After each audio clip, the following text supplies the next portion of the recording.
Hey guys, tonight we take wing into scales, smoke, and something a little singed around the edges. You're not a human anymore. Not tonight. You're a dragon. Yep. Claws, wings, fire breath, the whole smoldering package. You wake up for the very first time not in a hospital crib or a humble hay nest, but inside the belly of a volcano.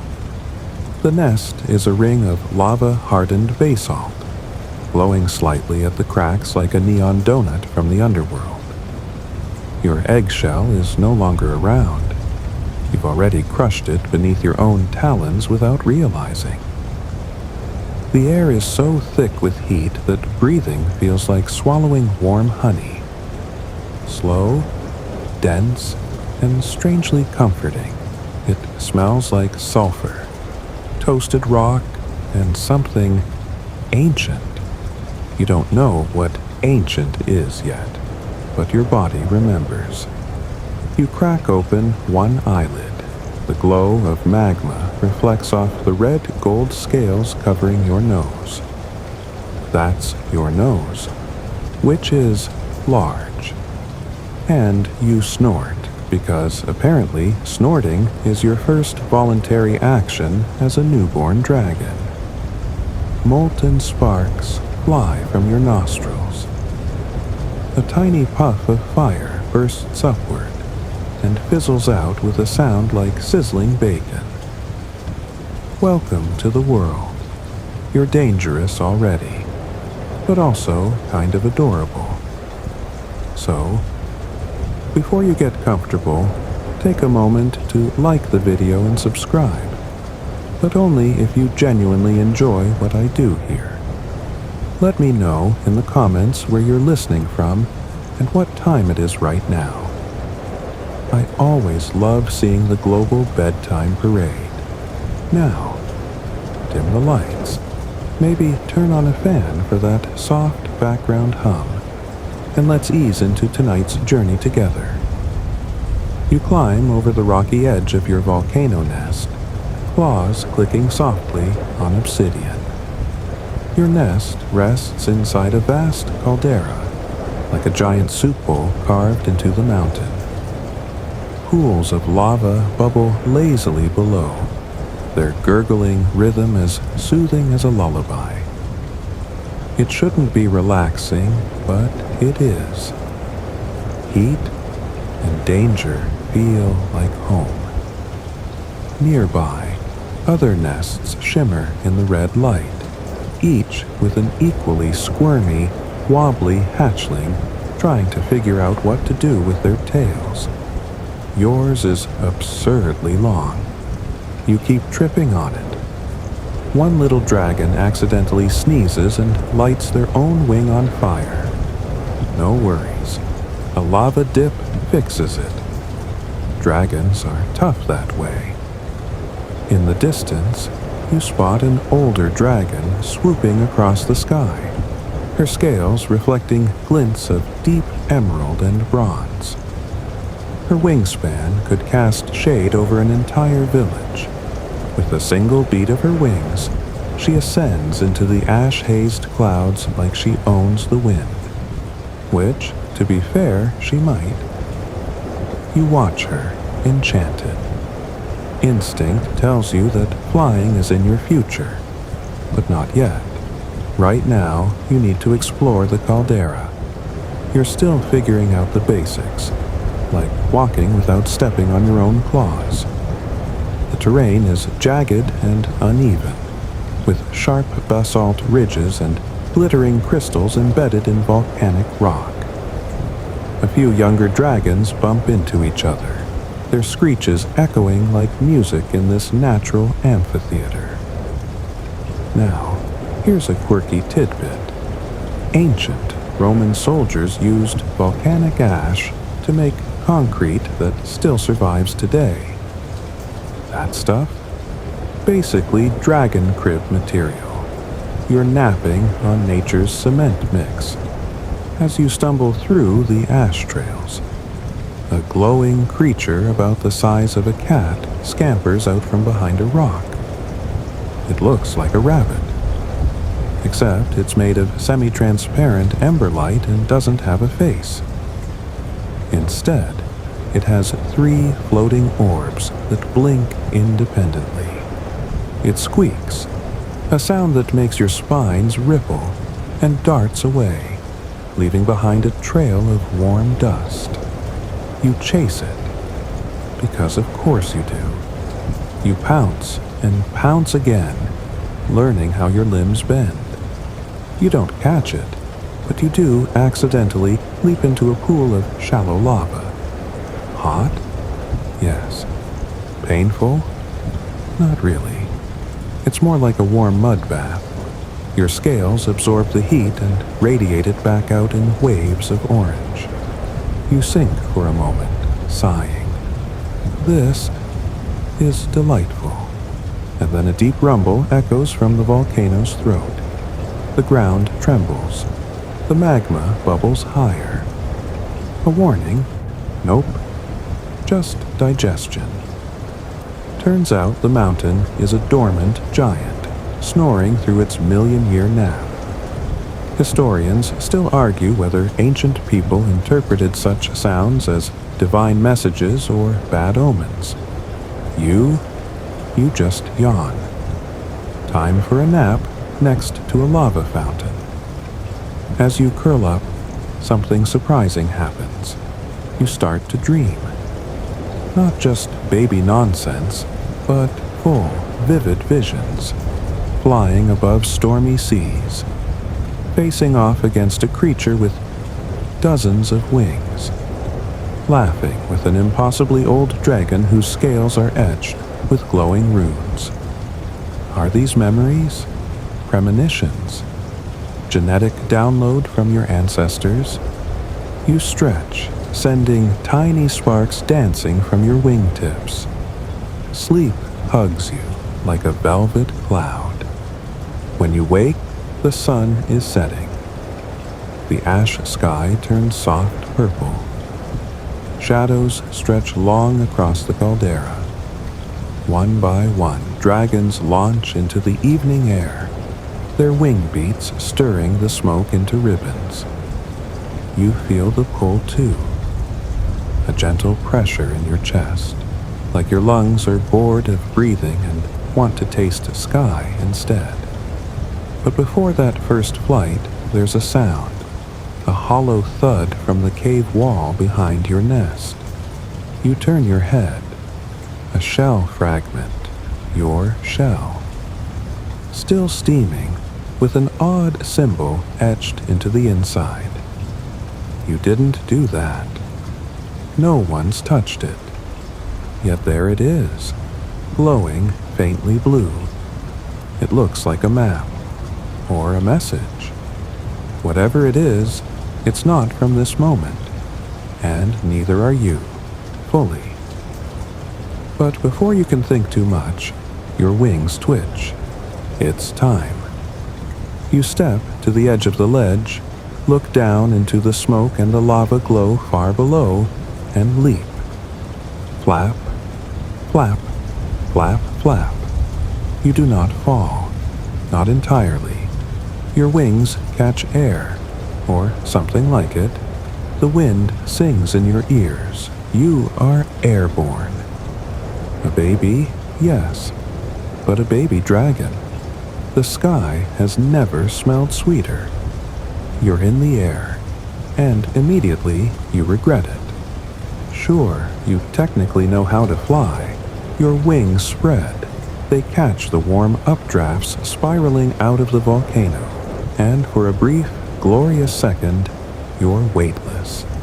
You glide, wide-eyed, above a ridge of glowing stone, molten rivers threading through the cracks below like fiery veins. But then your tail gets ideas of its own. One sharp twist, and your body spins awkwardly mid-air. You flail, beat your wings too hard, and spiral into a clumsy nosedive. Dragons don't bounce. But you come close. Your landing is somewhere between a belly flop and a rock slide. and you end up halfway buried in a pile of warm volcanic ash. You blink, shake the soot from your eyes, and groan. Dignity. Never met her. A juvenile dragon nearby watches your crash and gives a snort of amusement, flames flickering from his nostrils. You briefly consider huffing back, but then sneeze instead, accidentally igniting a patch of sulfur grass. So yeah, flying? Cool. Landing? Work in progress.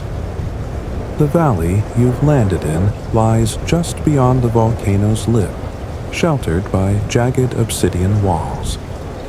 The sky here is streaked with smoke and flashes of greenish lightning from distant storms.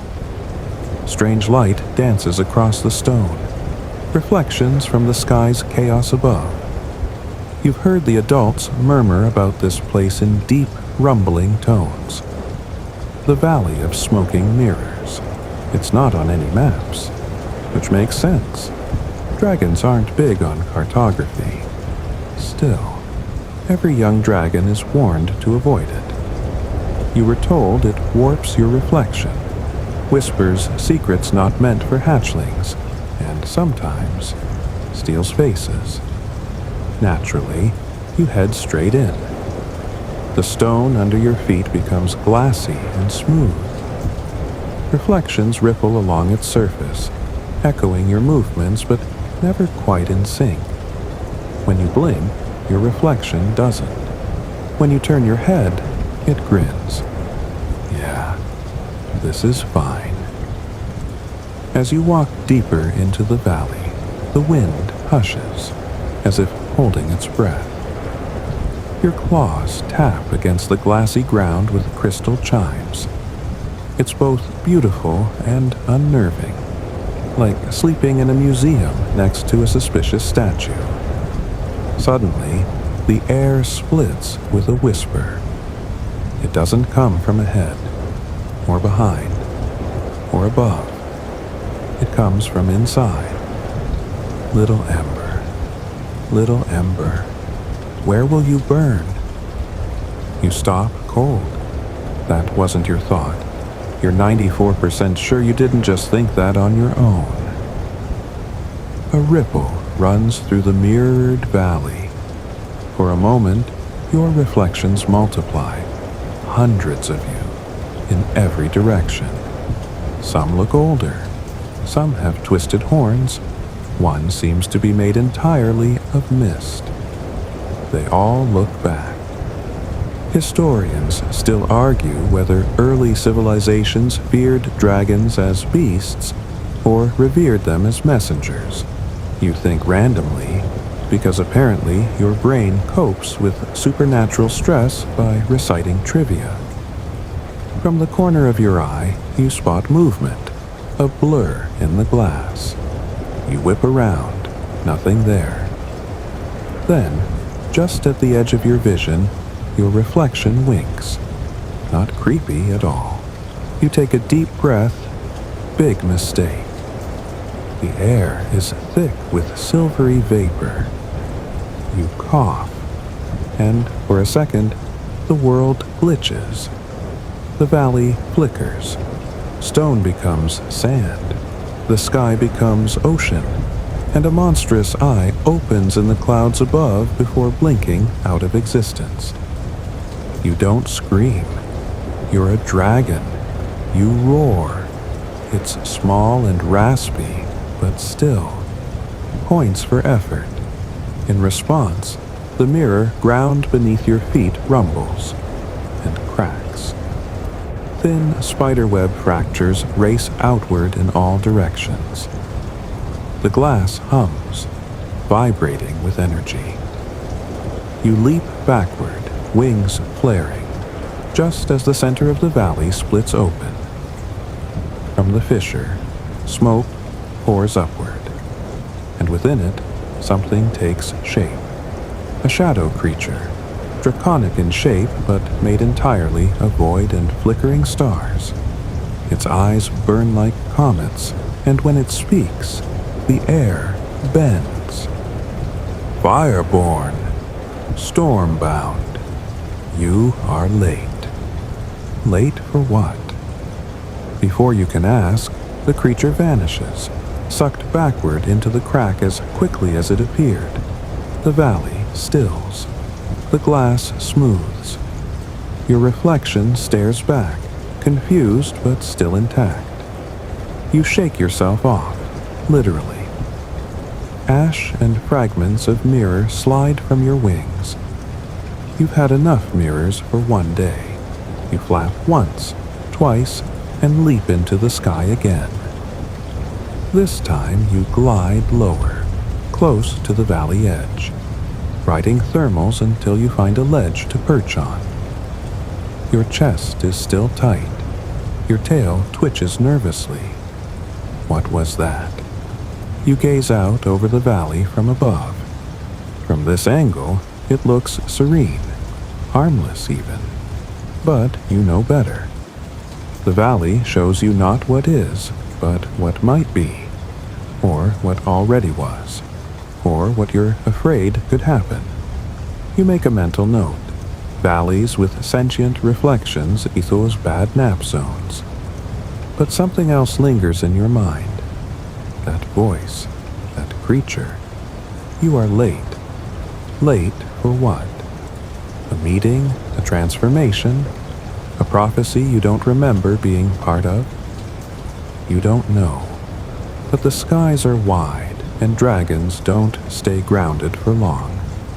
As you stretch your wings and prepare to fly onward, a tiny fragment of mirror clinks loose from your scales. It flutters downward and lands silently on a flat rock, catching the last light of dusk. For just a moment, it shows your face again, but older and smiling. You shiver and soar. You leave the valley of smoking mirrors behind, but it doesn't really leave you. The memory clings like soot to your scales, slipping into thoughts when you're not looking.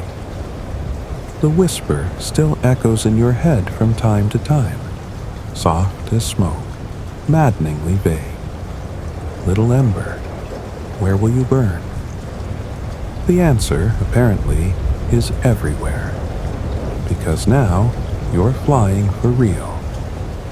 It starts with a jump off a high ridge. This time, you let your wings open slowly. The heat rising from the magma vents below carries you effortlessly into the air, and this time you manage to stay upright. You bank left, then right, weaving between obsidian spires and stone arches like a slightly confused, highly flammable pigeon. You scream with joy. Or maybe it's a roar. Either way, it's loud and awesome. Below you sprawls the Dragonlands, cracked plains, misty cliffs, and shimmering rivers that run with liquid quartz. You dive low to get a better look, the wind whistling past your horns. Then something strange catches your eye. A flicker, something not volcanic, smoky, or on fire for once. It's a square of parchment. Parchment, of all things, fluttering toward your snout like a suicidal butterfly. You snap at it. Miss. It whips around your wing, sticks to your shoulder, and finally flaps itself onto your forehead. You land to peel it off with a confused grunt. It's a scroll, sealed with a thin wax stamp shaped like a spiral wind. You don't recognize the symbol, but it hums faintly in your claws, like it remembers you, even if you don't remember it. You unravel the scroll. No words. Just a map. One that leads unmistakably to you. Your volcano. Your nest. You tilt your head. This was delivered. To you. Mid-flight. Which means someone knows where you are, or where you're going, or worse, who you're supposed to be. You spin in a slow circle, eyes scanning the sky. That's when you see him. Perched on a high ridge, just barely visible through the rising smoke, is an old dragon. Or sort of a dragon. He's smaller than the others, with wings made of woven leaves and what looks like a beard of icicles. His scales shimmer with runes instead of shine, and when he lifts his claw, the wind itself bends toward him. He nods once, and then vanishes. Not flies, not jumps, just vanishes. Like a puff of breath in cold air. You blink. The scroll crumbles into ash in your claws. The symbol of the spiral wind glows briefly, then fades. You're not just a dragon. You're a dragon with homework. You flap away again, gliding across the land, trying to make sense of the message, or lack thereof. You think back to human stories. Historians still argue whether early myths about flying serpents in Mesopotamian texts were inspired by volcanic gas patterns or fossilized dinosaur bones. But this feels too targeted for myth. As the sun dips lower, you pass over a crater lake ringed by singing reeds. The reeds hum as you glide past. Yes, hum, in harmony. You're starting to accept that reality is negotiable now. Finally, you land at the edge of a wind-chiseled plateau. The sky above is darkening, stars twinkling into view, and you sense this is where you're meant to be. Or at least where something wants you to be. The stone beneath your claws is carved in concentric circles like an ancient calendar. Runes line the outer rim. Most are worn down by time and weather, but a few pulse with dim light when you breathe near them. The moment your claws touch the center of the circle, a soft whoom echoes out. Suddenly, the air thickens. You're not alone. From the shadows step 3 small figures. Not dragons, humanoids, lizard-like, robed in pale feathers and glowing moss. Their eyes are too large, too deep, and they move like wind through grass. They speak in a whispery tongue you somehow understand. You have come. You bring the ash breath, the ember eye, the mirror mind. Flattering. They reach into their robes and offer you a shard of glass, a small phoenix feather, and a single teardrop frozen into a pearl. We are the Bone Eaters, one says, keepers of the first burrow. The name doesn't exactly scream hospitality, but you nod slowly. You're a polite guest, and a little curious what the first burrow is. The tallest one points to a nearby stone, taps it, and a hole opens in the ground. A spiral staircase disappearing into soft earth, warm and dry and inviting. Okay, inviting might be generous, but you are a dragon. If they're planning to trap you, they're going to need more than feather robes and dramatic flair. You step down, deeper into the earth. The air becomes still, quiet. The further you go, the more you smell strange things. Chalk dust, dried fruit, old metal, and memory. That last one doesn't make sense, but it's definitely what it smells like. At the bottom of the spiral, a wide cavern opened up. The walls are covered in murals, dragons, stars, spiral winds, mirrors, and humans. Armored ones with scrolls in hand. One holds up a dragon egg with reverence. Another fights a dragon. The two images are side by side. The bone eaters surround you. You are the ember born of storm, one says. You must remember what the sky forgot. Another adds, the path begins with a fire not your own. They press the items into your claws. The glass shard from the mirror valley, the phoenix feather, the frozen tear. 3 signs, 3 trials, 1 sky. You look down at the items. You're not sure if this is a riddle, a prophecy, or someone's idea of a scavenger hunt, but you feel something shift inside. The kind of shift that rearranges dreams and cracks open instincts you didn't know were sleeping. You raise your head. You don't know what the trials are yet, or what you'll need to burn. But a path is forming, and your wings itch to follow it. The wind outside howls faintly. Time to rise again. The sun is gone by the time you reach the surface again. Night hangs above the land like a velvet curtain studded with cold, silver teeth. The stars feel unusually close tonight, like they're watching, maybe even taking notes. You glance at the feather, the frozen tear, and the mirror shard, all tucked carefully in a pouch slung over your horn. Yes, dragons have pouches now. Don't worry about it. The items glow faintly, pulsing with a warmth that doesn't come from outside. And then, just above the trees, you spot movement. A blur. A flicker of something very much not you. You flap silently into the sky, wings slicing through the cool air as you tail the movement. It's fast, but not fast enough. You're gaining. The scent in the air shifts, and your dragon brain catches it. Old parchment, moss, cinnamon. You land on a twisted pine that overlooks a fog-draped ridge.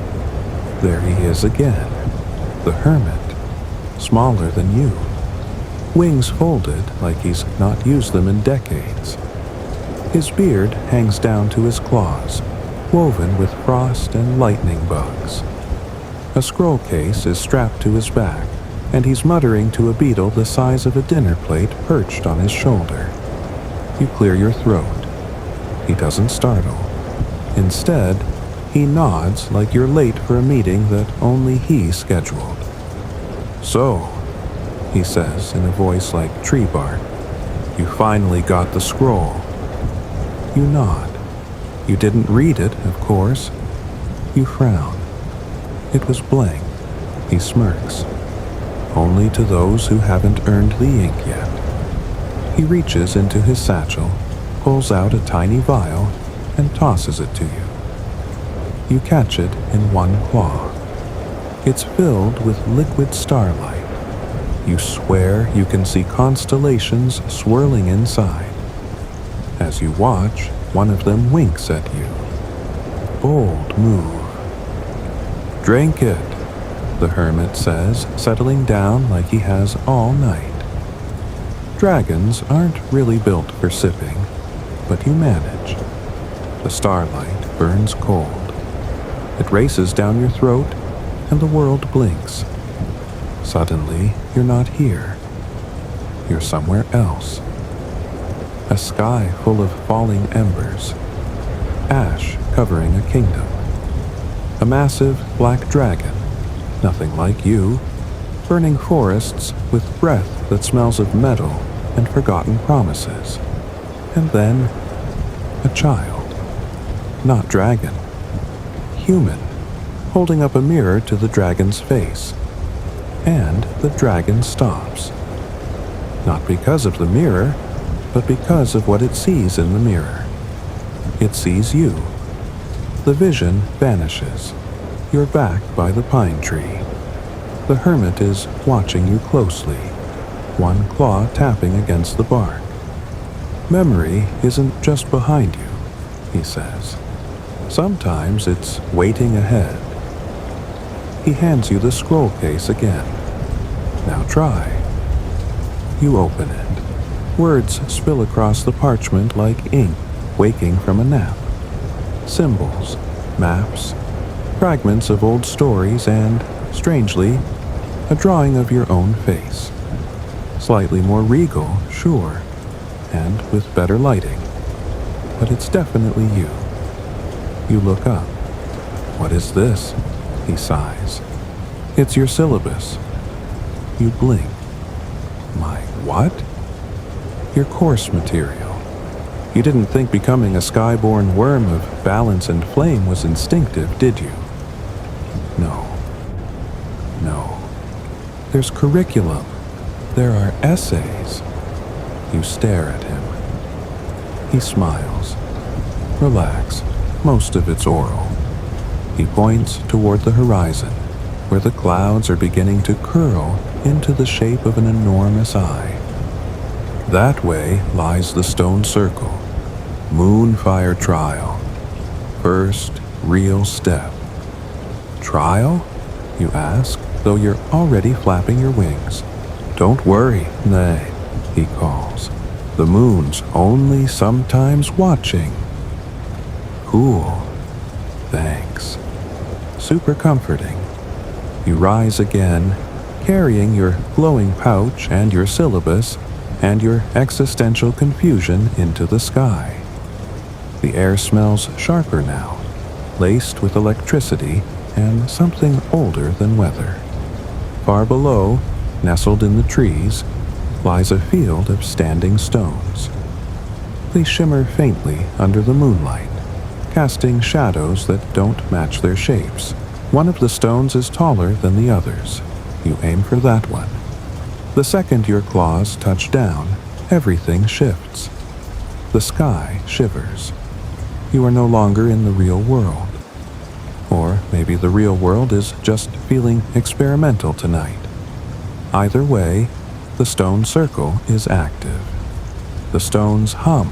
The moon pulses.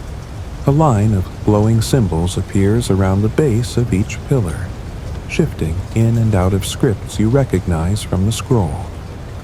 Then fire erupts. Not from the ground, but from you. It flows out of your chest in a long ribbon, dances upward, and curls around the stones in a slow orbit. It doesn't burn, it reveals. And what it reveals takes your breath away. There, etched into the inside face of the stones, are images of you. Fighting, fleeing, speaking, sleeping beside a phoenix, crying in a frozen cave. These are things you haven't done yet, and yet you remember them.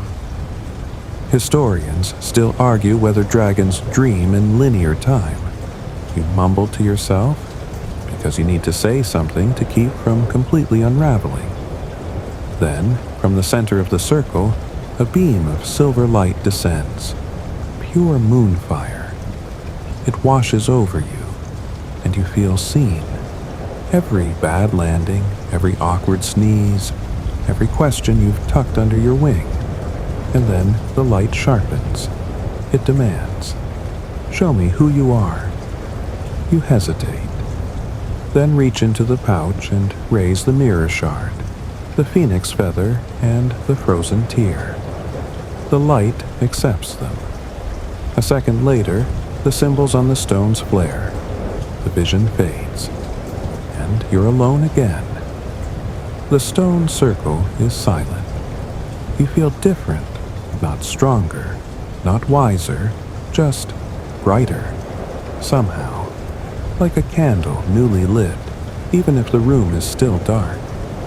You take to the air again, the scroll tucked under your wing, and whisper a silent thanks to the moon, whether it was watching or not. You're soaring again, the night air cooler now, as if that moonfire trial took something warm from the world, or maybe gave something back to it. Either way, your wings move easier, like they remember the air better than before. But beneath your new brightness, there's still a lingering question. Why you? Dragons don't usually get assigned trials.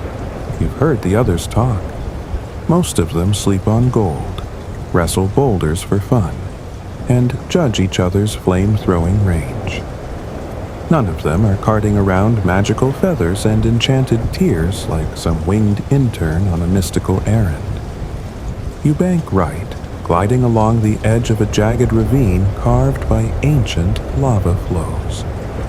The rocks glisten in the moonlight, glassy and brittle. Some still hold imprints of ancient creatures frozen in flight. Dragons say that these fossils aren't just dead things, they're Earth memories. Geologic dreams. A record of life, scrawled in molten cursive. A sudden tug on the wind tells you something's about to change. The scent hits first, hot, moss, sulfur, and something earthy, something old. You follow it down into a network of canyons that slither like veins across the land. It's darker here, no stars. The sky feels like it's holding its breath. And then you hear it, a slow, low groan that seems to come from underneath you. The ground pulses. You hover just above it, then land with a soft thud. Stone shifts beneath your claws. A crack opens up, and with the grace of a sleepy bear unzipping itself from the mountain, the earth exhales, and a doorway appears. You stare. And because you've clearly made questionable decisions before, remember flying into the Mirror Valley. You step inside. You descend slowly.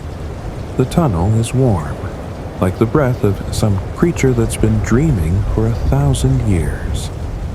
The walls are carved with bone patterns, not dragon bones, but something else, snake-like, narrow, winding. You suspect these carvings were more than decorative. Eventually, you reach a wide chamber lit by glowing fungi and flickering blue flame. This is where you meet them. The Bone Eaters. They're taller here than the ones you met above ground. These are the Elders. Their heads are elongated, like a lizard's dream of what wisdom looks like. They wear cloaks made of dragon scale fragments and bird feathers. Their eyes are covered, not because they are blind, but because they see too much. One of them steps forward. You carry the ash breath. It's not a question. And the mirror shard, says another, and the memory of the moonfire. You nod. You're starting to wonder if these beings have meetings every time you pass through their calendar. This time, instead of riddles or cryptic compliments, they part to reveal a massive stone door behind them. Carved in deep relief on its surface is a creature you've never seen before. Part worm, part bat, part dragon nightmare. Its wings are folded around a globe of flame. Its teeth are too many.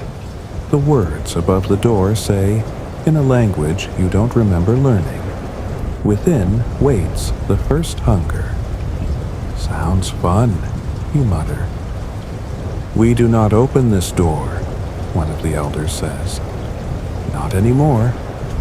You glance at them. Then why show me? Another answer, because it opened for you. The ground shudders, the stone grinds, and the door creaks open. Warm breath spills out. Not hot, not toxic, just warm. Like soup? You step inside. It's dark? No, not dark. Black. The kind of black that swallows your shadow and forgets to burp. You squint, and eventually your eyes adjust. Bones everywhere. not human, not dragon. These are serpentine and enormous, coiled around the chamber like great sleeping questions. And then, a pulse, not of sound, not of air, of memory. You're suddenly elsewhere, in a time when this chamber wasn't full of bones, but of creatures. Thousands of them. Snake lizards with tiny wings. They slither, they scream, they worship something at the chamber's center, a writhing thing of fire and teeth. Then it turns. It sees you, not just then, but now. Your real body stumbles back. The vision collapses. The bone chamber shudders, and a low, echoing voice fills the space. Why do you come? You answer before you can stop yourself. To remember. To burn, the voice corrects. A skeletal tail rises from the shadows, coiling like a question mark. In its grip, a single item. A scale. Not yours. Not now. But very familiar. You reach out. The moment you touch it, everything changes. You feel fire in your chest, but not painful. Ancient. Like you're waking up a version of yourself that hasn't existed in millennia. Something older. Wiser. Slightly worse at parties. A final whisper brushes your ears. You are the echo of the first flame. Find the frozen breath, the forgotten name. The vision fades. You're back in the tunnel. The bone eaters are waiting. They don't ask questions. They know what the chamber does. You nod to them once and take to the air again, the scale now tucked beside the feather and the mirror shard. You don't know what's ahead, but you feel it now, stronger than ever. This isn't a journey you started.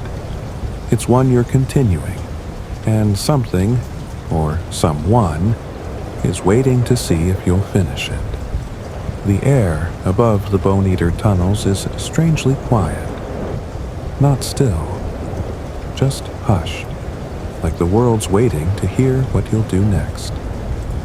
You flap once, twice, rising above the canyon's edge with the chill of buried bones still clinging to your wings.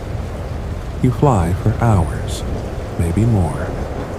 Time stretches and curls like dragon smoke. Below you, the land rolls into a new kind of terrain.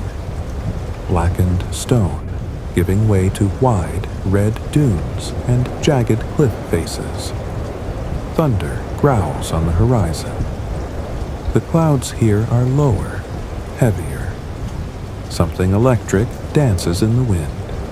Then you spot it, a mountain range like broken dragon teeth, jutting skyward from the scorched plain.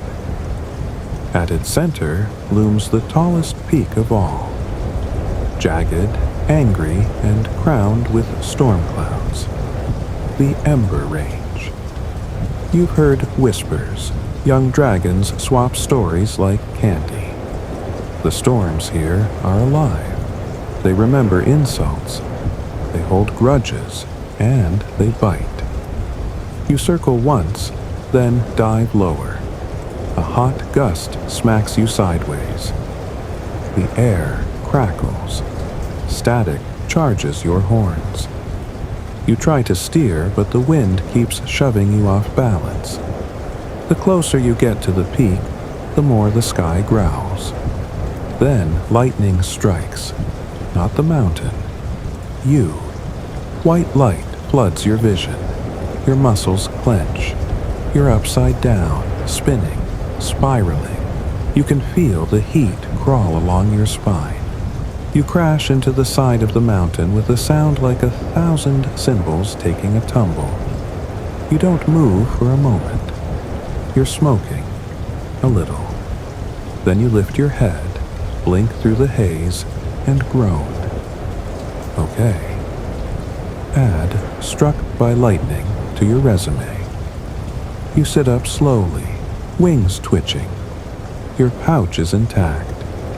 The feather glows, the tear pulses, the scale hums.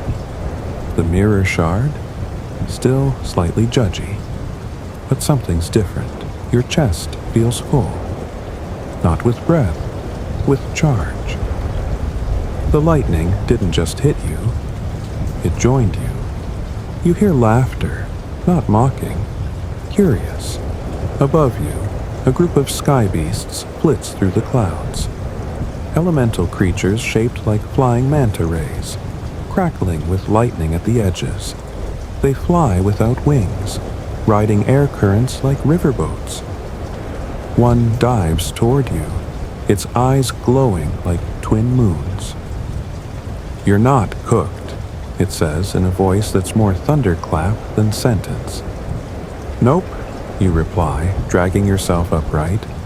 "Just well toasted." The sky beast circles you. "You'll need more than scales to survive the eye." "What eye?" It points. Well, gestures with a tendril of storm, and you follow its gaze to the summit. There, amidst the boiling clouds, a circular hole opens in the storm. Perfectly round. Perfectly still. An eye, made of calm air surrounded by a hurricane of madness. "That's where the ember remembers," the beast rumbles. "Remembers what?" You don't get an answer, because the wind screams and the beast is gone.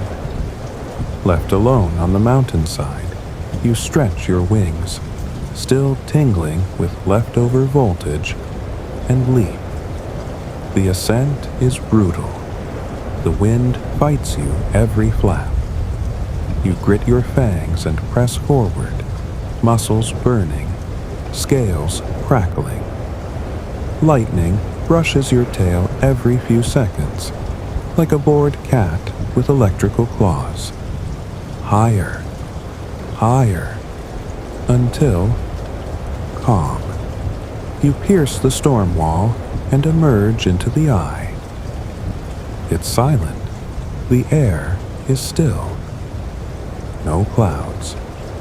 Just pale sunlight filtering down from a patch of blue sky, as if the heavens are holding a single breath for this one spot. Below you lies a platform of dark stone, impossibly flat. You land. The surface hums beneath your claws.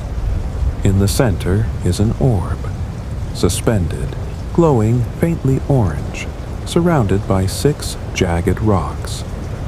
Flames spiral slowly around it, moving counterclockwise. Unnatural. Rehearsed. This is not weather. This is memory. You step forward, and the orb brightens, then flashes. Suddenly, you're no longer on the platform. You're flying, but not as you. You're inside a memory. This dragon is larger, older. Its wings blot out the sun.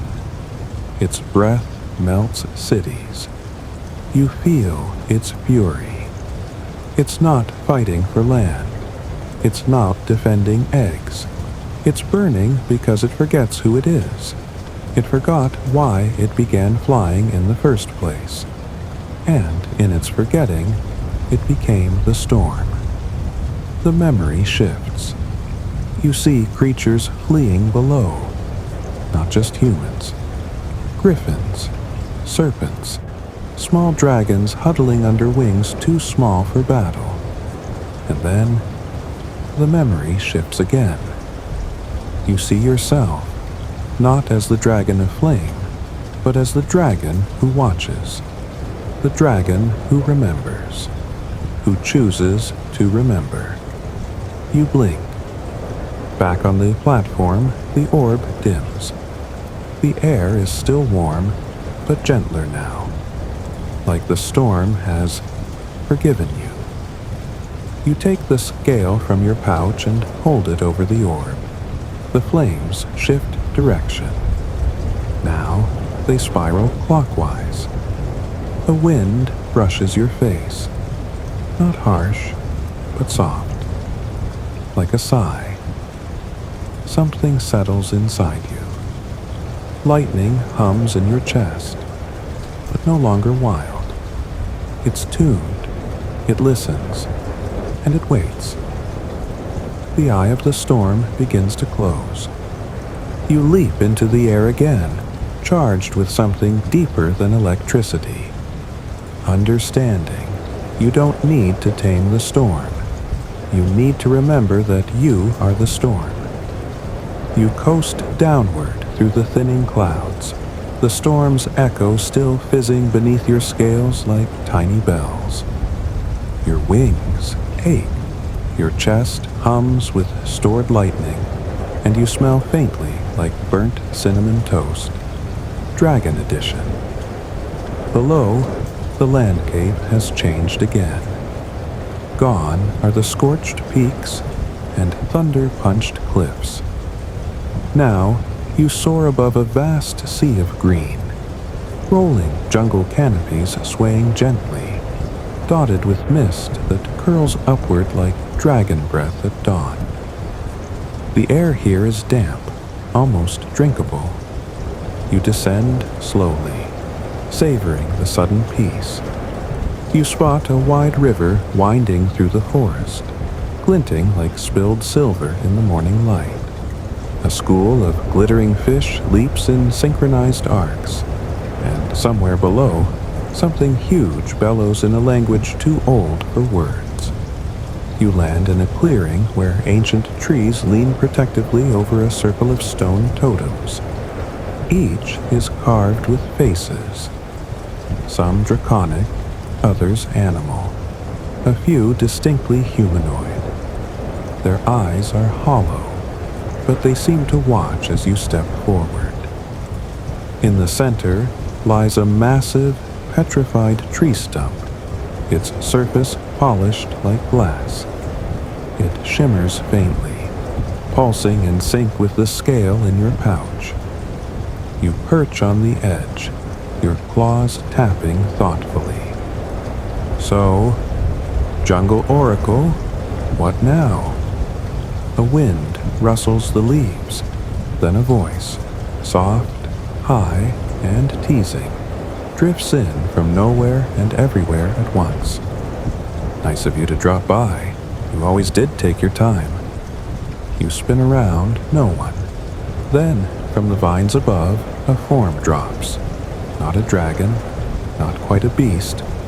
It's a monkey. Well, mostly. Its body is covered in moss and leaf-patterned fur.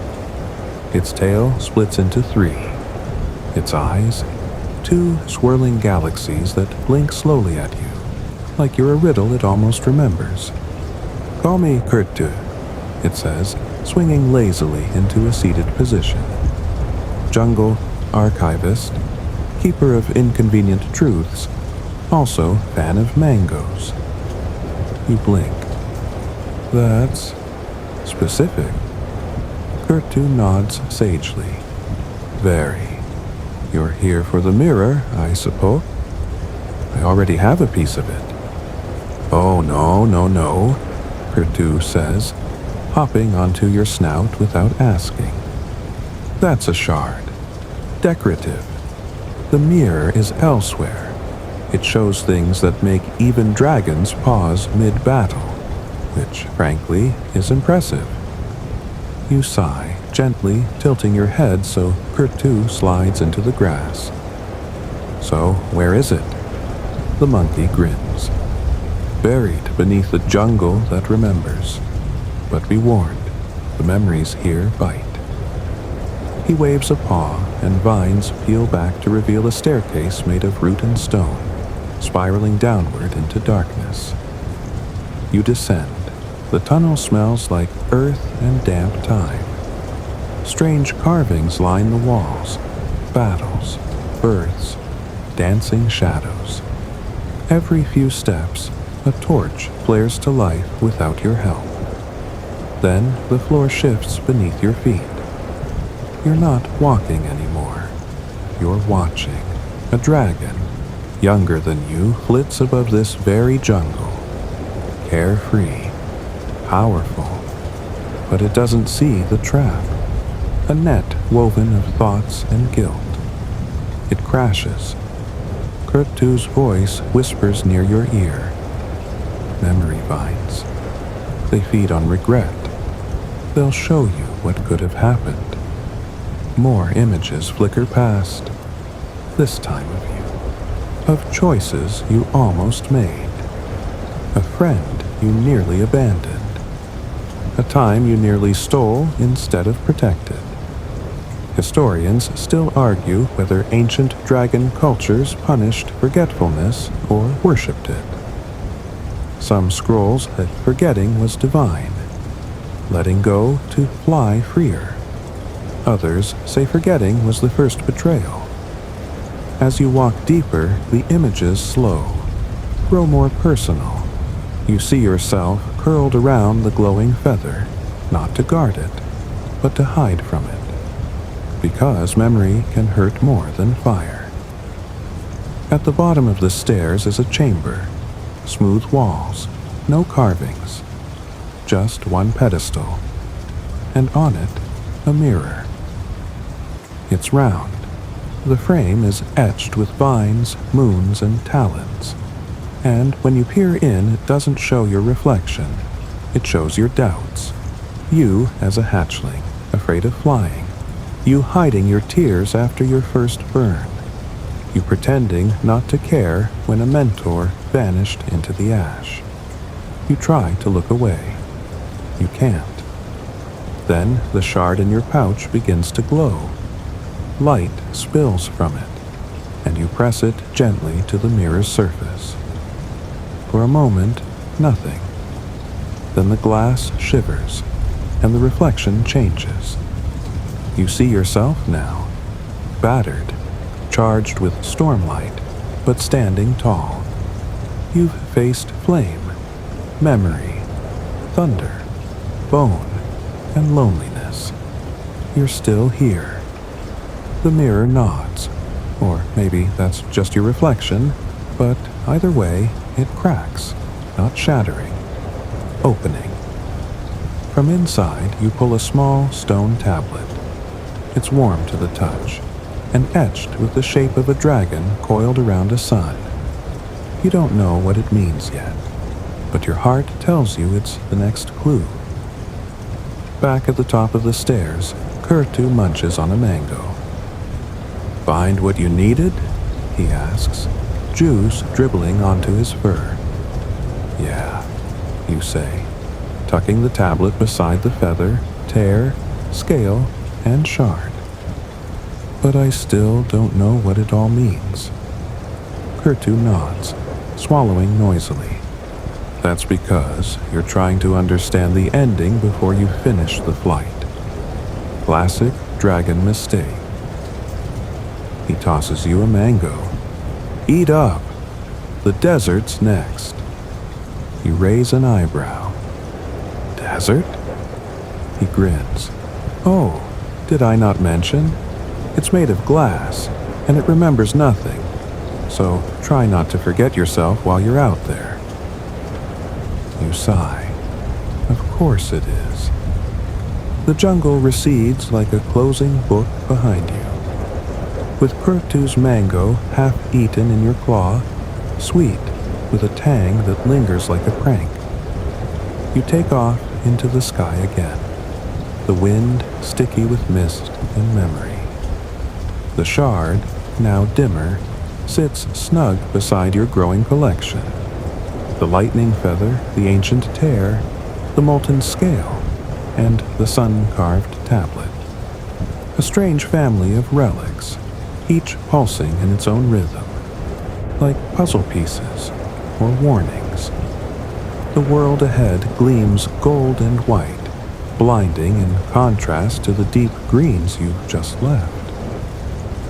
As you soar higher, clouds vanish beneath your wings, and soon you reach the edge of the jungle's breath. Then you see it, a desert of glittering glass. It stretches to the horizon in every direction, fractured like a shattered lake frozen mid-wave. No sand, no dunes, just shards. Millions of them. Some as tiny as sand grains, others the size of palace floors, and all of it glinting under a sun too large and too close. The glass desert. You flap lower, cautiously. The heat hits you first. Not dry like a campfire, but sharp, like stepping into a memory you've tried to forget. The kind of heat that makes even dragon scales twitch. Beneath you, the glass planes hum faintly. You realize they're singing, but not in any language, just echoes. A low lullaby of voices long gone. When you land, your claws click against the glass. It holds your weight, but flexes ever so slightly, as though remembering the time it melted beneath your kind. No shadows here, just light, blinding, pure, and eerily still. They say this desert was formed in the last age of Dragon War, when the sky fell in fire and sand became glass in seconds. Historians argue whether the war was between dragons and men, or dragons and time itself. Either way, the result was the same.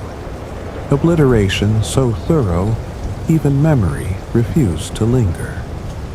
You walk, step by delicate step. Shards crunch and whisper beneath you. Your reflection dances across every surface, distorted, multiplied, fragmented. 1,000 versions of yourself glance up as you move. Then, one doesn't move. You freeze. In one shard, your reflection grins. You're not smiling. You edge closer. Your mirrored self blinks, slow and deliberate. Then, it speaks. Well, you finally made it. You tilt your head. You're not me.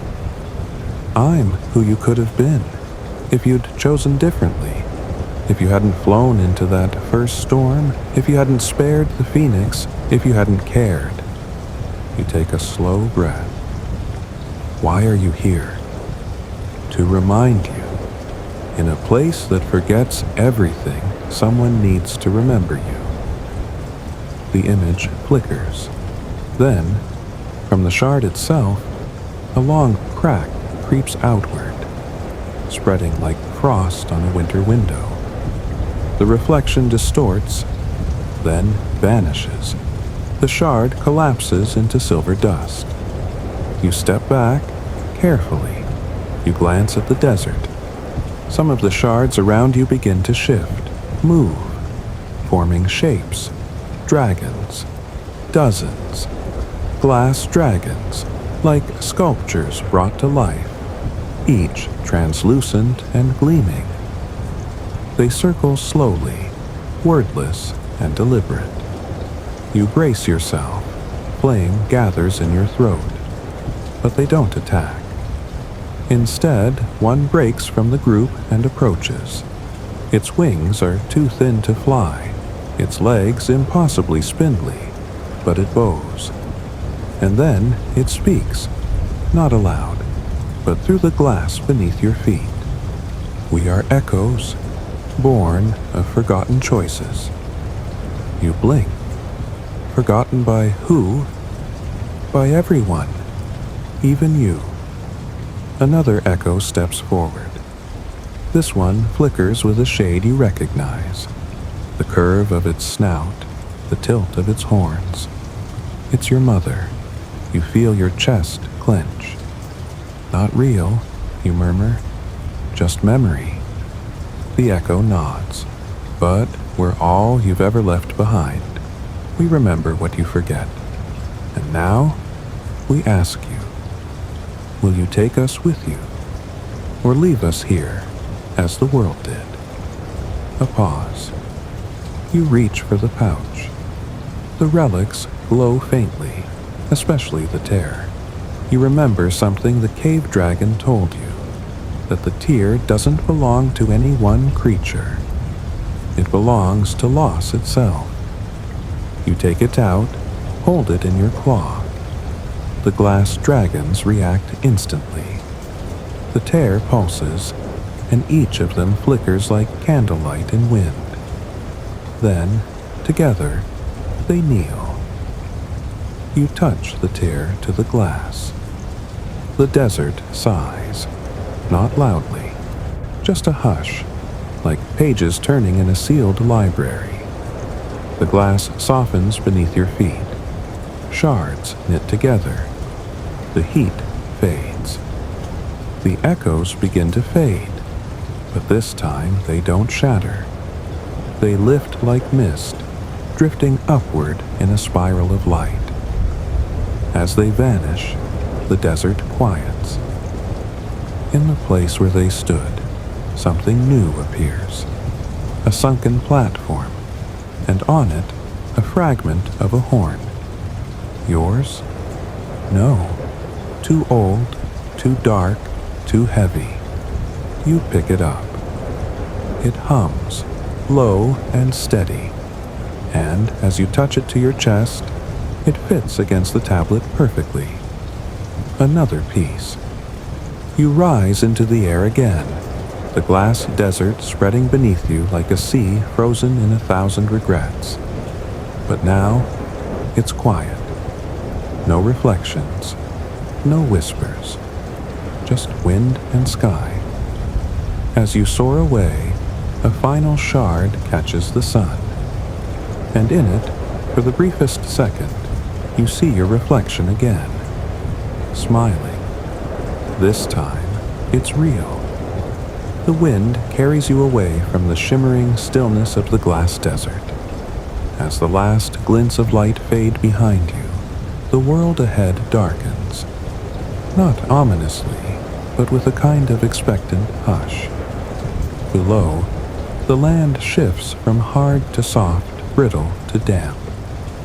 The air thickens, becoming sweet and heavy with decay. The horizon blurs.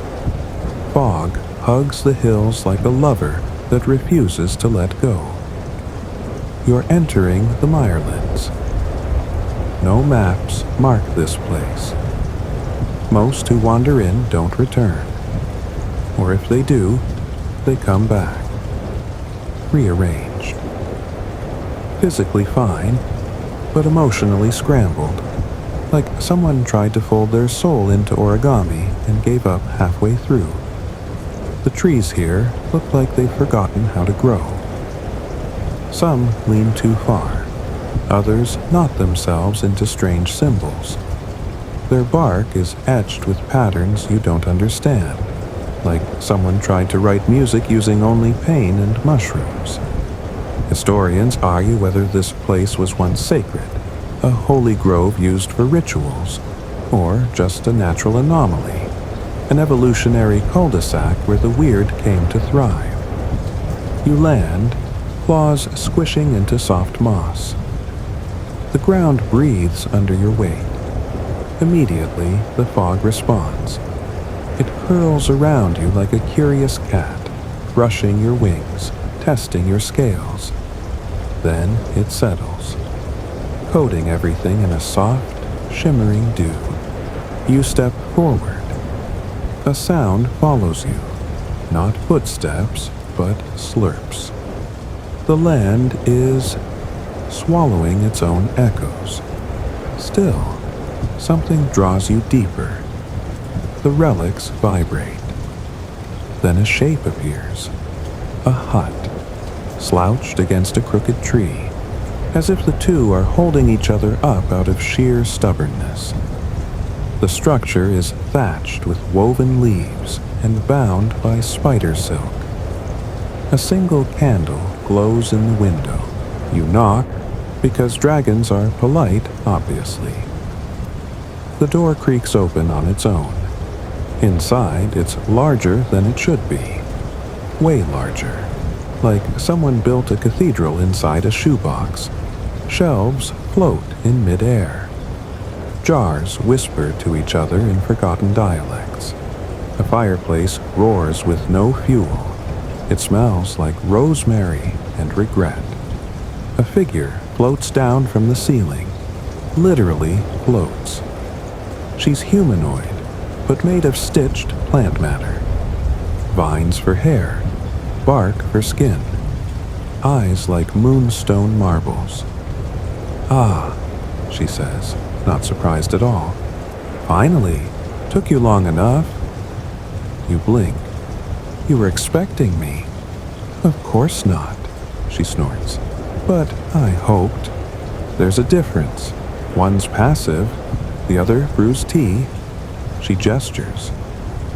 A cup appears in your claw. Smells like moss and memory.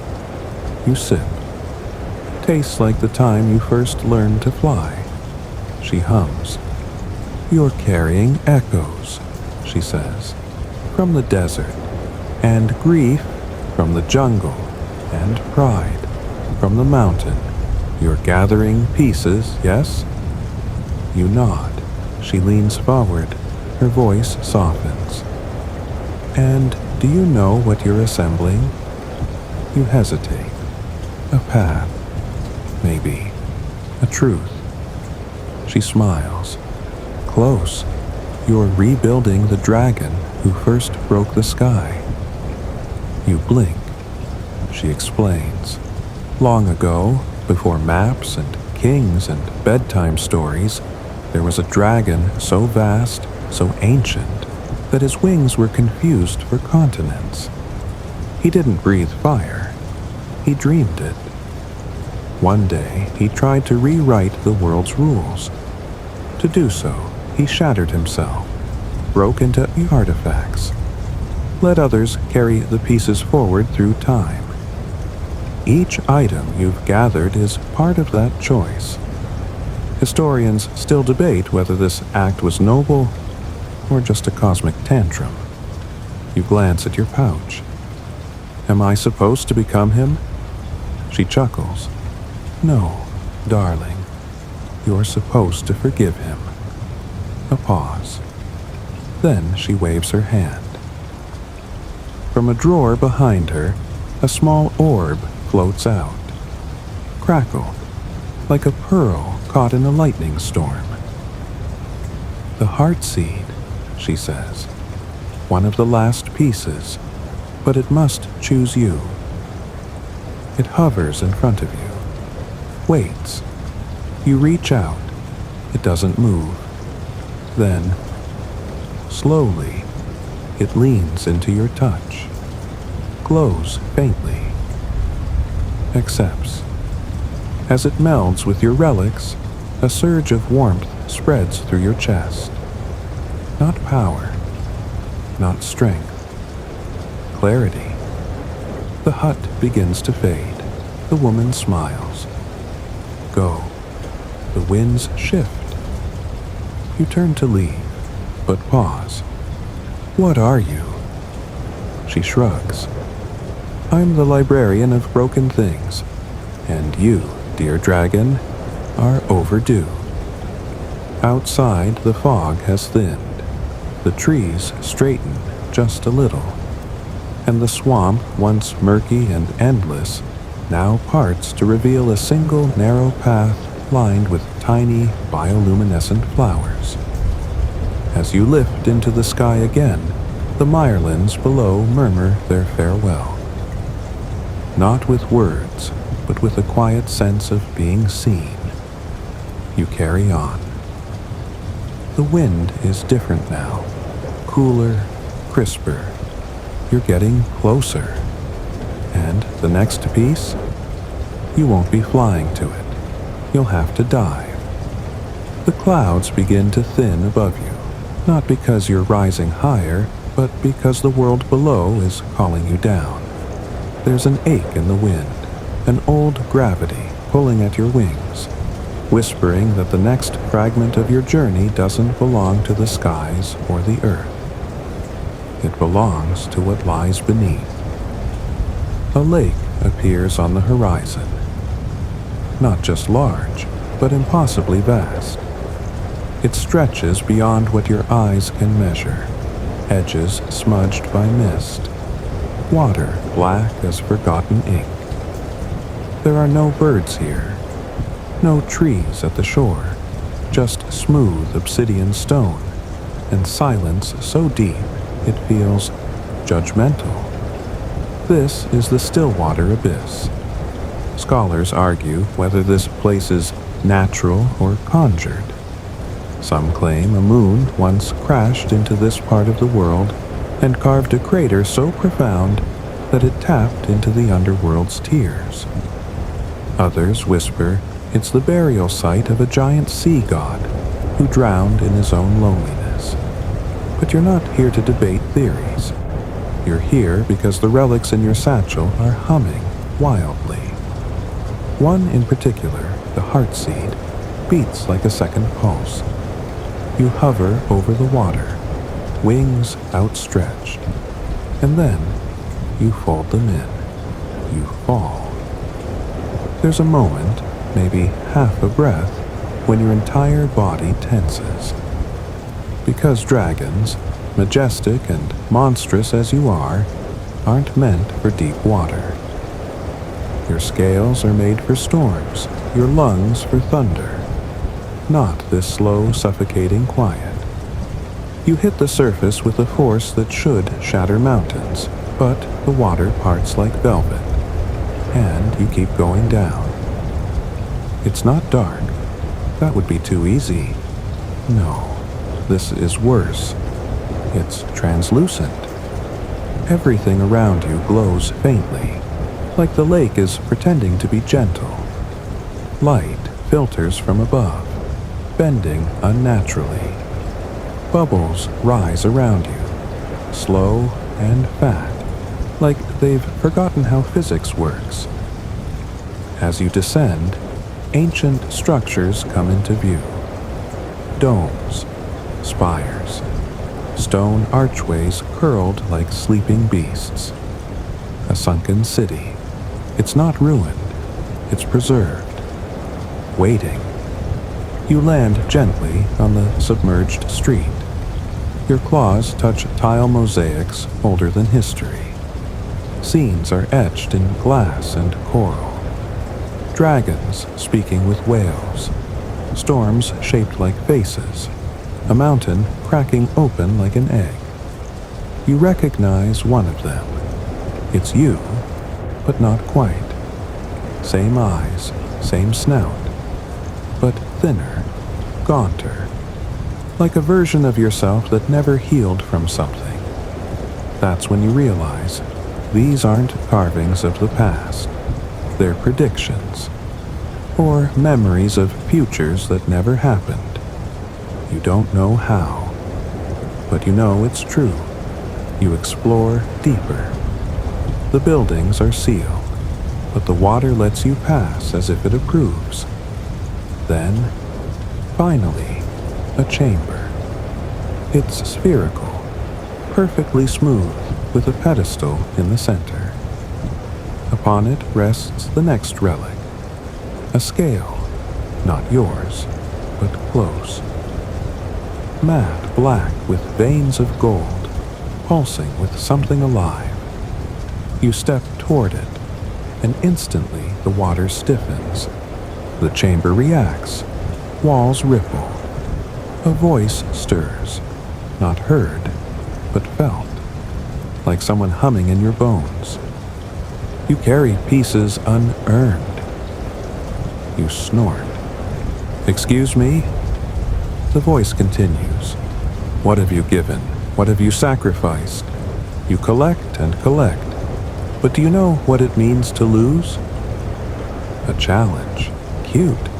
You bare your claws. Try me. Suddenly, the chamber erupts with movement. A figure forms from the water itself. Not monstrous. Not grotesque. It's you, but broken. Scars lace its face. One wing drags behind like a forgotten curtain. Its eyes are filled with sorrow so deep it could drown fire. You charge. So does it. You clash. Not like two beasts, but like two truths. The fight isn't physical. Every blow exchanged is a memory. The time you abandoned a friend to save yourself. The moment you looked away instead of speaking up. The silence you offered when someone begged for help. Each strike lands like a confession. Each scratch says, "This is who you were. It hurts." But you don't stop. You can't. Because this is what the relic needs. Honesty. Finally, you're both kneeling. You, panting. It staring. Then, the doppelganger smiles. And fades. The chamber calms. The relic rises. You reach out, trembling. As your claw brushes the scale, it merges into you. Not as an object, but as a memory made solid. A scar made sacred. You don't gain power. You gain understanding. Of yourself. Of the dragon who broke the sky. Of why he had to. You rise. The water lifts you gently, like an apology. At the surface, the air is cooler. The obsidian shore gleams under moonlight that wasn't there before. A boat waits. You step into it, because apparently you're dramatic now. It glides silently toward the next destination. And in the ripples left behind, something watches. Not hostile, not friendly, just waiting. You drift across the still water's mirror-like surface, the boat barely leaving a wake. The moon hangs above like a silver coin, tossed by some bored deity, and the stars around it seem unusually quiet tonight, as if holding their breath. You're not rowing, of course.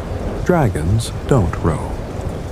The boat moves of its own accord, pulled by invisible cords of fate or magic, or just sheer narrative convenience. You lean back, letting your tail curl along the wooden floor, and let yourself enjoy the silence. Well, not total silence. The heart seed still beats softly, like a metronome buried in your chest. The scale you absorbed from the sunken city hums occasionally. Low, content, like a cat that's finally forgiven you for stepping on its tail 3 years ago.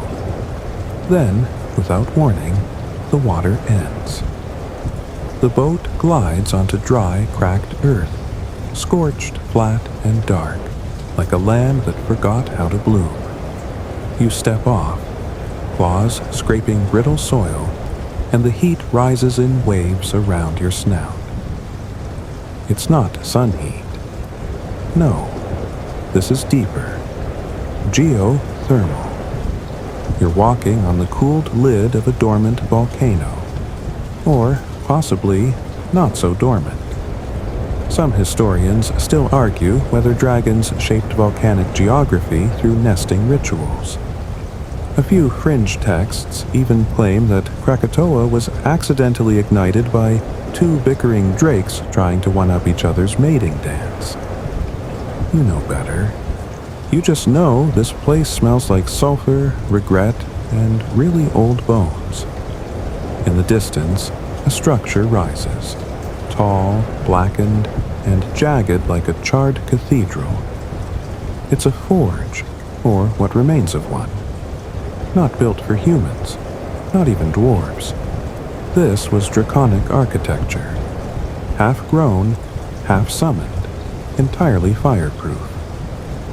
You walk toward it, and the air thickens with memories. Yours? Maybe. Someone else's? Also possible. Your vision flickers as you cross the melted threshold. You see flashes of dragons shaping armor not for war but for penance. Wing greaves to ground the prideful, flame dampeners for those who once burned villages without mercy. They forged chains here, not to restrain, but to remind. Inside, a glowing pit pulses at the center of the floor. Lava. Yes, but not just lava. Something more alive. Liquid ancestry. Floating above it, slowly spinning, is the next relic. A broken fang, longer than a sword and glowing with an internal fire. One side is blackened, the other pristine. You feel your breath catch. This wasn't forged. This was lost, torn out, wrenched away. And now it's waiting for you. You step toward it, and immediately the forge reacts. Flames burst up around the edges of the pit. Not hot. No. These flames are cold. They flicker in reverse, sucking in light instead of giving it. And they speak. Not in words, in sensations. You feel every flame telling you a different truth. One reminds you of your very first flight, and how you immediately crashed into a pine tree, still your most humbling memory. Another offers the sensation of a long-lost sibling. You can't remember their name, but the ache of missing them stings your wings. The third, well, that one doesn't even speak. It just shows you a mirror, and you're not ready for what you see, because it's you but earlier, before the relics, before the journey. Arrogant, unscarred, smirking like someone who hasn't been told no enough times. You growl. The mirror doesn't flinch. It simply waits. So you walk into it. Not through it. Into it. And suddenly, you're in a memory that isn't yours but feels like it is. You're in the body of another dragon. Much older. Wiser. Sadder. You're inside the forge, but it's alive. Dragons surround you chanting. The fang is torn from your mouth not as punishment, but as a gift. You're giving a part of yourself away. To protect others. Sacrifice. That's the word. When you blink again, you're back in your own body. The cold flames die, and the fang floats gently into your claws. It doesn't burn. It doesn't hum. It settles. And you finally understand. Not every part of you is meant to be kept. Some things, no matter how powerful, are stronger once given up. The forge dims. Its job is done. You step out, and the cracked earth begins to change beneath you. With each footstep, tiny green shoots burst through the ash. Flowers bloom. Not delicate ones, but stubborn, jagged ones. Thorned and bright.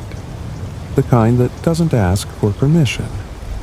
And then, with no warning, the ground splits open. Not dangerously, more like an invitation. You peer into the crevice and see stairs. Of course. Because the next part of your journey, it goes deeper. You descend slowly, the temperature dropping with every step. Somewhere above, the sun has returned. Birds chirp again. The world is resetting itself while you venture into its roots. You don't look back, because forward is the only way now. And the next relic? It's already awake. The stairs groan under your weight, but they don't break. They're carved straight into obsidian, their edges polished by centuries of claws. Not human work.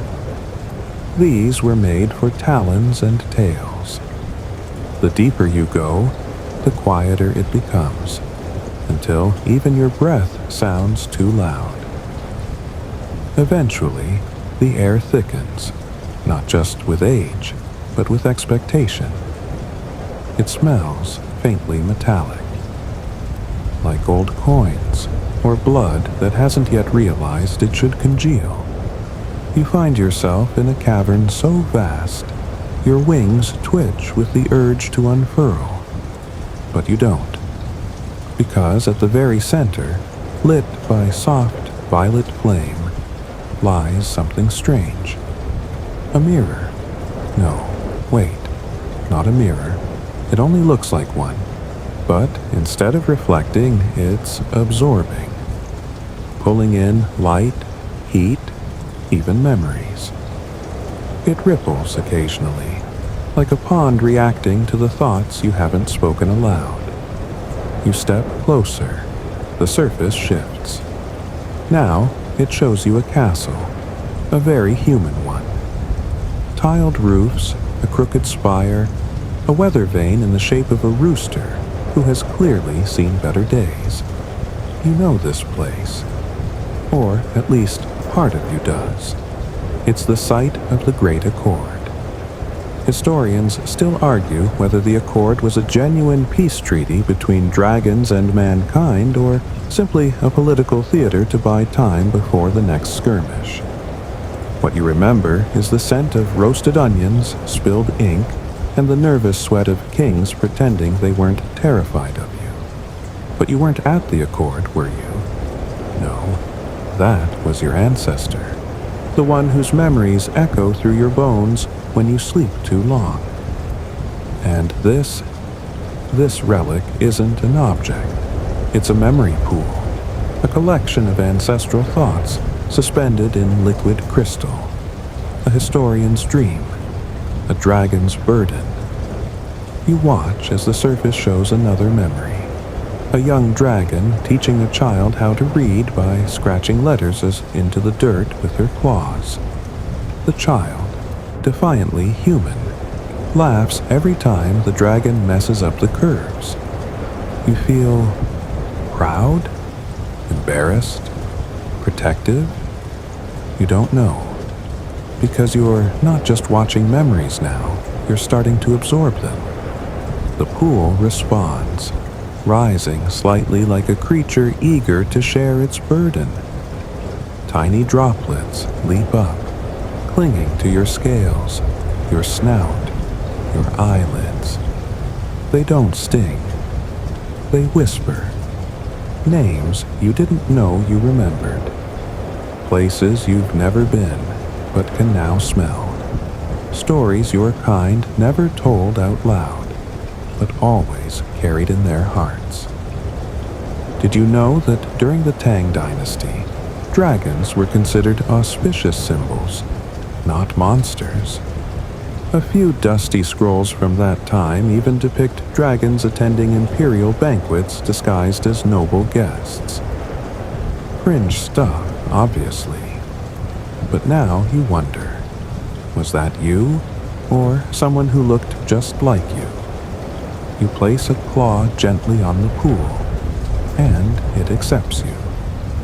The surface parts like soft butter under a hot knife. And inside, suspended in the deepest fold of memory, is a necklace. Not gold, not jeweled, just woven strands of dried grass scorched at the ends. In the center hangs a tooth. Tiny, human. You flinch, because this isn't a trophy. It's a promise. You remember her now, a little girl who wandered into your cave centuries ago, clutching her chest and wheezing from smoke inhalation. She'd fled a burning village. You'd hidden her, fed her, let her braid your mane. She gave you that necklace before she left. Said it would bring you luck, or maybe just company. You never saw her again. But the memory did not forget. You take the necklace, your claws surprisingly gentle. It hums against your chest, the tooth warm. The entire chamber sighs in relief, as though the memory had waited too long for someone to carry it again. The walls begin to crumble, not violently, but softly, like paper left in rain. You know it's time to leave. As you step away, something odd happens. The mirror pool doesn't fade. It duplicates. A sliver of it follows you, like a ribbon of thought coiling around your tail, embedding itself quietly. You've taken more than just a relic. You've become a vessel, which might be a problem. Because now every step you take echoes with memories not your own. You see things, hear conversations in dead languages, smell spices from markets that no longer exist, taste fire that hasn't burned in ages. And you still have 2 relics left. You climb the obsidian stairs again, slower this time, heavier. But the moment you breach the cavern and step back into the upper air, something changes. There's light, not just torchlight, not moonlight. Aurora. Ribbons of color dance across the sky. Green, purple, blue, like a silk scarf caught in cosmic wind. Dragons have always followed the aurora when searching for wisdom. Ancient texts from the Sami people mention sky serpents who brought stories in their coils. Historians debate whether these were actual dragons or just aurora myths. But you know better. You lift your head and roar. Not loud, not angry, just a greeting. And in the distance, something answers. A ripple in the sky, a flutter in the air. You turn. There, perched on a cliff's edge, silhouetted against the glowing heavens, is another dragon. They don't speak, they just nod. You nod back, because they're not here to fight. They're here to guide you to the final relics, which means this isn't the end of your journey. It's the beginning of something even stranger. And somewhere in your chest, beneath the memories, beneath the relics, your own voice quietly says, "I'm ready." You fly beside the stranger in silence. The wind between you carries no words, only shared awareness. They are older, by several hundred years at least. Their scales are dulled with time, edges worn like sea-smoothed stones. Where your wings hum with youthful vigor, theirs drift on memory and gravity. You don't ask their name. Dragons rarely do. Names are more for those who fear being forgotten. Instead, you both follow the aurora as it folds southward, bending toward a jagged chain of mountains shaped like teeth. The closer you get, the more the landscape warps. Trees growing sideways, rivers curling uphill, animals pausing mid-step as if caught in a half-remembered thought. The relic you seek lies in the limestone grove, though no map dares mark it. It isn't a place so much as a condition of being. You land at the base of the tallest spire, sharp, white, and covered in ancient claw marks. The stranger lands beside you, then curls into a watchful heap, tail flicking once in approval. Your turn. The air here smells faintly of citrus and decay, like an orchard forgotten by time. The ground pulses softly underfoot, as though it remembers dancing. You walk through archways formed by stone branches and pass a bird that doesn't blink. It's carved entirely from salt. You find the third relic beneath a canopy of fossilized vines. At first it looks like a flute, but then it moves, just slightly. It's made from bone, your kind, unmistakably, and it's embedded with delicate carvings of a spiral that never quite repeats. An eternal return. You touch it, and the entire grove exhales. And suddenly, you are back. Not physically, mentally.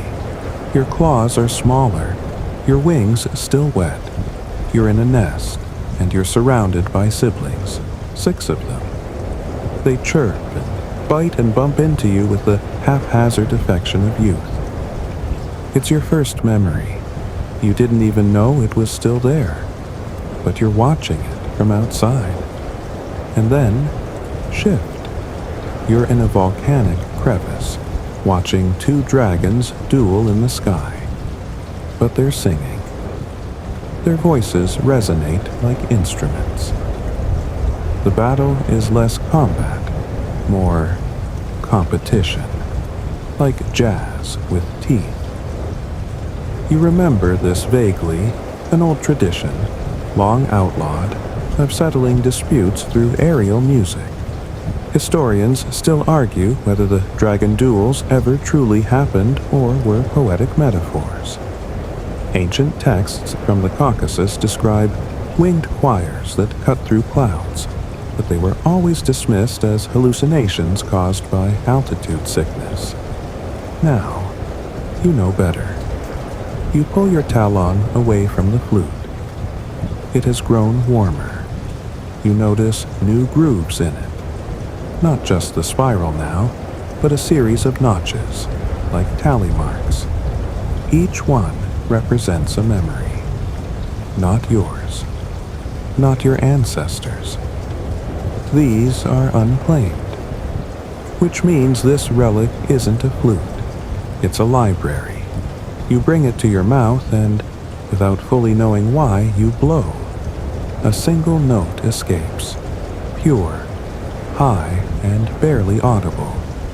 And with it, the trees respond. They don't move, but the air around them shivers. And then a song begins. Not external, not audible. But you feel it in your rib cage. A song of flight, of burning suns, of moons drowned in oceans. The song of possibility.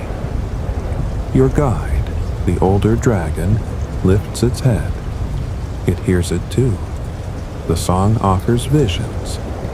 A Roman emperor who once claimed he dreamt of dragons flying over the Senate.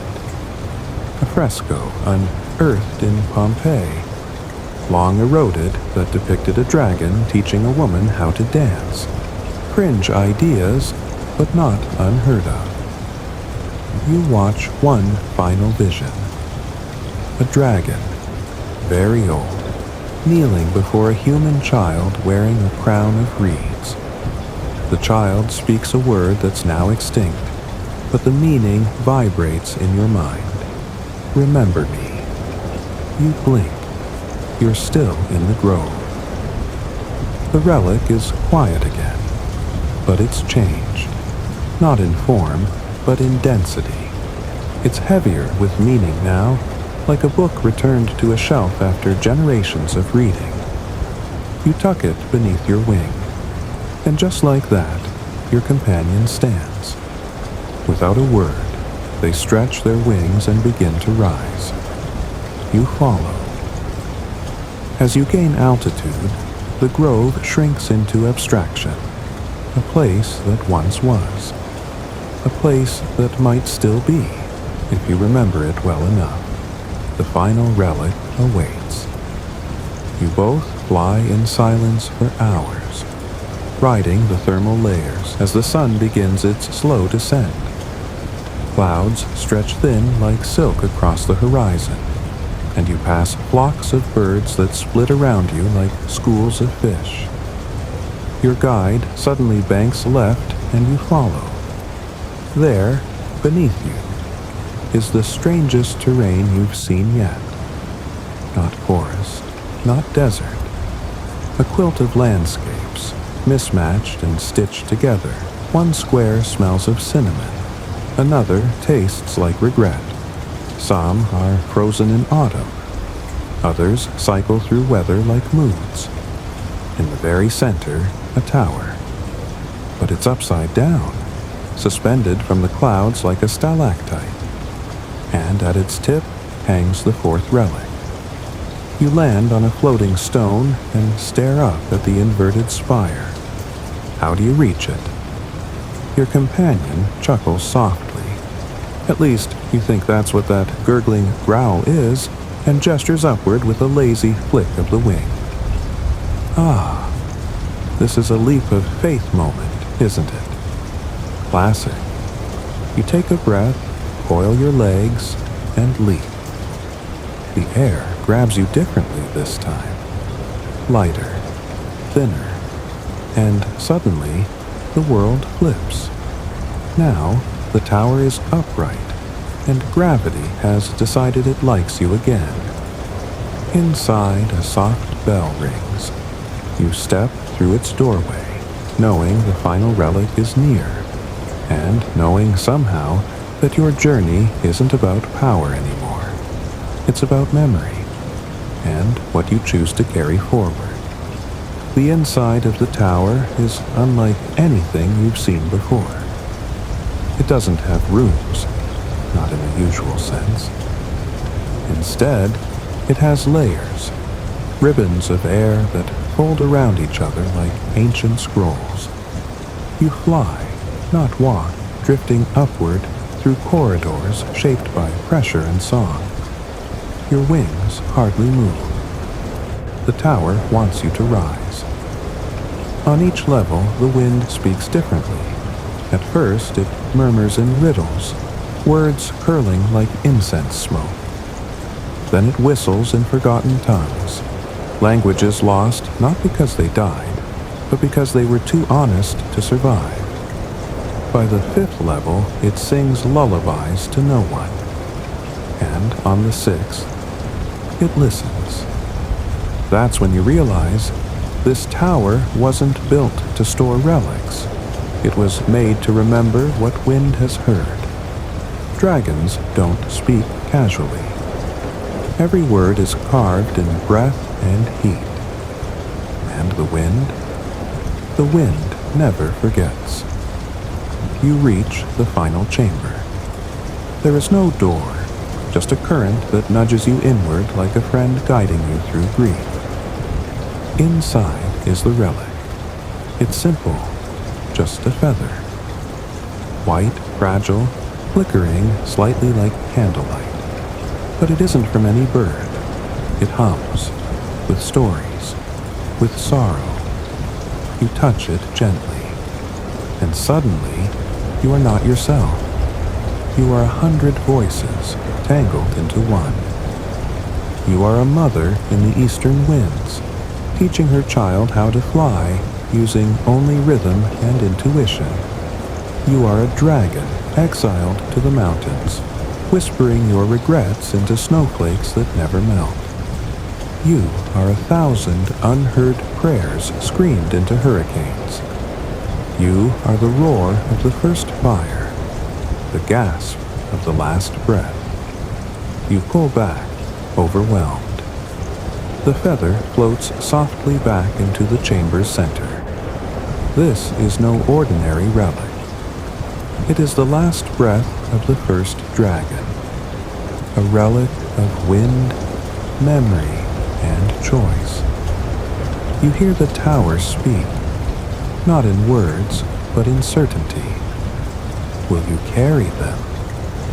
Not relics, winds, the forgotten, the silenced, the misremembered. Dragons who sang and soared and died with no one left to speak their names. Whispers from caves long collapsed. Roars heard only by stars. You hesitate, not from fear, from awe. And then you open your wings.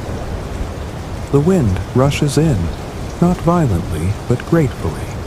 It wraps around your chest, your shoulders, your spine.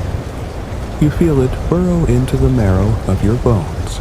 Your wings become instruments, your lungs archives, You are no longer just a dragon.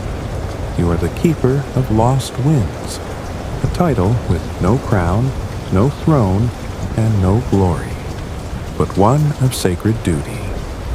Your companion, the older dragon, bows their head. They knew. They brought you here for this. No fanfare, no farewell. Just a nod. And then they vanish, literally, as if their purpose in this world has been fulfilled. You don't feel sad. You feel rooted, not to the earth, but to the wind itself. You step from the tower, and the sky changes, not in color, in tone. It recognizes you now, as if the atmosphere itself leans closer to listen when you breathe. You return to flight. Every gust now carries a secret. Every draft has a name.